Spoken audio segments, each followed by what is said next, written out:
雨后霜前着一红。群芳圃里群芳销，俏中寒暑木芙蓉。木芙蓉花开在深秋，菊花邂逅，始见芙蓉绽放。它花开锦簇，宛若朝霞，自古以来便深受人们的喜爱。殊不知，木芙蓉还是味十分有用的中药材。相传很久以前，巴蜀之地有位美丽勤劳的小姑娘，名叫芙蓉。她经常在锦江边上淘米，每次总会有一条大鲤鱼在她面前游来游去。好心的姑娘总会投米喂食，时间一长，这鲤鱼便对姑娘深怀感激之情。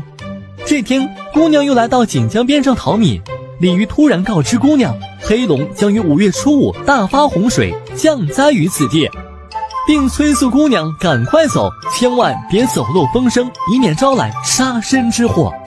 姑娘听后忧心如焚，她飞快地奔向村子去，把这一消息告诉了乡亲们。很快大家就撤离到了安全的地方。果然5月初5这天，黑云压城，乌云滚滚，大雨倾盆，洪水暴涨。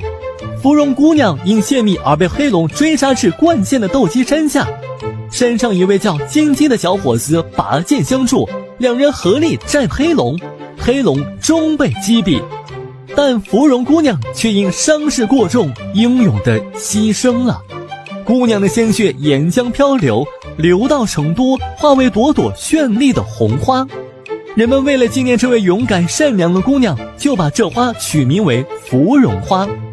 平常被称为芙蓉的有水芙蓉和木芙蓉，生于水上者叫水芙蓉，也就是我们常见的荷花；生于陆上者叫木芙蓉。木芙蓉的花叶皆可入药，性味辛平，归肺肝经，具有清热解毒、消肿排脓、凉血止血等功效，常用于肺热咳嗽、月经过多、白带、外痔痈结脓肿、无名肿毒、烧烫伤、目赤肿痛、跌打损伤等症。小池南畔木芙蓉，雨后霜前着一红。